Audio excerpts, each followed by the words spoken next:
कभी किसी पक्षी को घोंसले की नींव बनाते देखा है? अथक परिश्रम करके तिनका तिनका बिटोर कर वो पक्षी अपना घोंसला बनाता है, अपनी संतान के लिए एक सुरक्षित घर बनाता है। और फिर कहीं से तीव्र आंधी आती है, भारी वर्षा होती है और उसका घोंसला तिनका तिनका करके बिखर जाता है। फिर वो पक्षी क्या करता है? वो रोता नहीं, ना ही विलाप करता है। वो बिना विलंब करे फिर से अपना घोंसला बनाना प्रारंभ कर देता है और सफलता पाता है। फिर हम क्यों छोटी छोटी असफलता से भयभीत होकर परिश्रम करना छोड़ देते हैं? एक बात सदा स्मरण रखिएगा, हर वृक्ष कुल्हाड़ी की एक मार से नीचे नहीं गिरता, हर चट्टान घन के एक प्रहार से नहीं टूटती। सफलता पाने के लिए अनावरत परिश्रम करना ही मात्र एक मार्ग है। स्वीकारण, सत्य का स्वीकारण मनुष्य के लिए बहुत ही महत्वपूर्ण है। जब तक मनुष्य सत्य को स्वीकार नहीं करता, उसे असत्य से लड़ने की शक्ति प्राप्त नहीं होती। जब आप भोजन करते हैं तो क्या होता है? आपका पेट स्वीकारता है कि वो भर चुका है और आप भोजन करना बंद कर देते हैं। जब आपको निद्रा आती है तो क्या होता है? आपका मन स्वीकारता है कि आपका शरीर थक चुका है और उसे विश्राम की आवश्यकता है। उसी प्रकार जब आपको किसी व्यसन को रोकना हो तो आपको स्वीकारना पड़ता है कि बहुत हो चुका, चाहे वो लालच हो या मदिरापान। उस व्यसन का त्यागना तभी प्रारंभ होता है जब आप ये स्वीकार कर लेते हैं कि आप उस व्यसन के बंधक हैं। हम में से ऐसा कोई नहीं जिनकी परछाई उनसे दूर रहती। हमारी परछाई सदैव हमारे साथ रहती है। कदाचित हमारी परछाई हमारे कर्मों के फलों का संकेत है। कदाचित इसी कारण कई बार हमें अपनी परछाई से भय भी लगता है, परंतु इस भय से निवारण पाने का एक साधन अवश्य है। वो है सूर्य की ओर मुख करना या किसी प्रकाश के स्रोत की ओर मुख करना, क्योंकि तब हमें हमारी परछाई दिखाई नहीं देती। यदि इसे जीवन के संदर्भ में देखें तो ये प्रकाश का स्रोत शुभ कर्मों की चेतना है। यदि आपके मन में शुभ कर्म करने की इच्छा है तो आपको कभी भी अपने कर्मों के फल का भय नहीं होगा, क्योंकि यदि आपका मन शुद्ध होगा तो आपके कर्म शुद्ध होंगे और शुद्ध कर्मों का फल कभी अशुद्ध नहीं हो सकता। आज मैं आप सबको एक कथा सुनाता हूं। एक दिन प्रातः एक व्यापारी अपने घर से निकला। घर से निकलते ही एक बिल्ली ने उस व्यापारी का मार्ग काट दी। व्यापारी घबरा गया। वो फिर से घर लौट गया और शुभ घड़ी की प्रतीक्षा करने लगा। और जब वो पुनः अपने घर से निकला तब वो वाहन जा चुका था जिससे राजा तक पहुंचकर उसे भेंट देनी थी। राजा को भेंट नहीं मिली। राजा क्रोधित हो गए।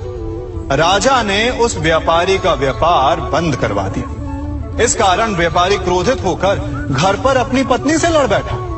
पत्नी अपने बच्चों समेत मैके वापस चली गई और उस व्यापारी के जीवन में यदि कुछ रह गया था तो केवल अंधकार। और इन सब का कारण वो उस बिल्ली को मानता रहा जिसने उसका मार्ग काटा था।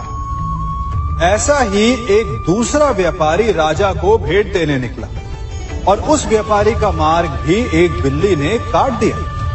वो व्यापारी तनिक घबराया, परंतु उसने आगे बढ़ना अधिक उचित समझा। राजा तक वो समय पर पहुंचा। उसने राजा को भेंट दी। राजा प्रसन्न हुए और राजा ने व्यापारी को अपना व्यापार बढ़ाने की अनुमति दी, स्वर्ण आभूषण दी। जब व्यापारी घर पर पहुंचा तो पत्नी को आभूषण और अपने बच्चों को देने के लिए वस्त्र थे उसके पास। हर ओर प्रसन्नता थी। समझ रहे हैं ना, दोनों के साथ एक ही प्रकार की घटना हुई, परंतु दोनों की प्रतिक्रिया भिन्न थी। ऐसा ही हमारा जीवन भी है। हमारे जीवन में प्रारब्ध का अपना स्थान है, परंतु उससे कई अधिक महत्वपूर्ण हमारी प्रतिक्रिया, हमारे सोच का प्रभाव है। क्योंकि यही हमारे जीवन को आकार देते हैं, इसलिए अपनी सोच को सकारात्मक रखिए। आपका जीवन सदैव आनंदमय रहेगा। आप इन दो पात्रों को देख रहे हैं। मेरे इस पात्र में जल है और ये पात्र मिष्ठान से भरा हुआ है।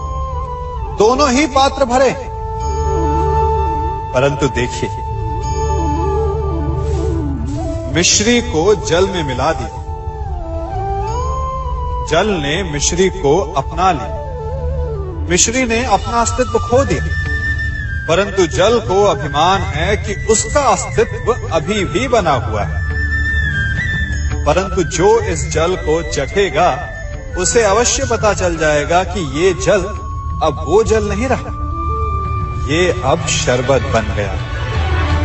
हमारा त्याग, हमारे बलिदान भी ऐसे ही होते हैं। जो इस बात को अनुभव करते हैं वो समझ सकते हैं कि कैसे हमने समय की धारा को बदल दिया। जो बलिदान देते हैं उनका अस्तित्व कभी नष्ट नहीं होता, अपितु उनका बलिदान संसार में कुछ ना कुछ परिवर्तन अवश्य लाता है। हम सभी कभी ना कभी, कहीं ना कहीं अपने जीवन में यात्रा अवश्य करते हैं। हमारी यात्रा में कभी पक्के रास्ते आते हैं तो कभी कच्चे रास्ते। पक्के रास्ते मनुष्य बनाता है और कच्चे रास्ते जानते हैं कैसे बनते हैं? चलते चलते बन जाते हैं। जब लोग एक स्थान से जाते हैं तो पैरों के दबाव से नीचे की घास कुचल जाती है। बार बार उस मार्ग से जाने से धीरे धीरे मार्ग स्वतः ही बन जाता है। और यही जीवन है, यही नियति है। जब आपके जीवन में आपको मार्ग ना मिले तो रुकिए नहीं, आगे बढ़ते रहिए और आपके पैरों के दबाव से मार्ग स्वतः ही बन जाएगा। हम सभी अपने जीवन में सफलता चाहते हैं, है ना? उसके लिए हम रात दिन परिश्रम करते हैं, कड़ी मेहनत करते हैं, परंतु फिर भी असफल हो जाते हैं। परंतु ऐसा क्यों होता है? कभी सोचा आप सबने? क्योंकि सफलता पाने का मंत्र बड़ा कठिन नहीं, बड़ा सरल है। उचित विचार, उचित समय, उचित स्थान पर उचित प्रहार। जब आपके विचार, समय, स्थान और प्रहार यानी परिश्रम उचित है तो सफलता आप ही को मिलेगी। जिस प्रकार एक लोहार लोहे से कुछ बनाते समय उस लोहे के सही ताप तक के आने की प्रतीक्षा करता है और समय आने पर उचित स्थान पर पर्याप्त बल से प्रहार करता है और लोहा आकार ले लेता है, ठीक उसी प्रकार आपकी सफलता भी आकार लेती है। हम सभी को अपने जीवन में कभी ना कभी निराशा मिलती है, असफलता मिलती है और अधिकतर लोग इसके पश्चात भाग्य का रोना लेकर बैठ जाते हैं। कुछ कहते हैं कि जिस स्थान पर मैं हूं उससे कई ऊंचे स्थान पर होने के योग्य था, परंतु नहीं जा पाया। किसी को पीड़ा है कि उसे जो मिलना चाहिए था वो उसे नहीं मिला, भाग्य ही बुरा था। भाग्य क्या होता है? भाग्य वन में खिला पुष्प देवताओं को चढ़ाया जाएगा या किसी सुंदरी की वेणी में वो सजेगा या फिर उसे कुचल कर उत्पाद बना दिया जाएगा। ये सब एक पुष्प के नियंत्रण में नहीं होता, परंतु जब तक उस पुष्प का अस्तित्व है सुगंध बिखेरना उसके वश में अवश्य है। परंतु भाग्य हमारे वश में नहीं, और जो हमारे वश में नहीं उसके लिए दुखी होने से क्या होगा। कर्म पर वश है, वो कीजिए और धीरे धीरे भाग्य आपके वश में आ जाएगा, क्योंकि कर्म ही प्रधान है।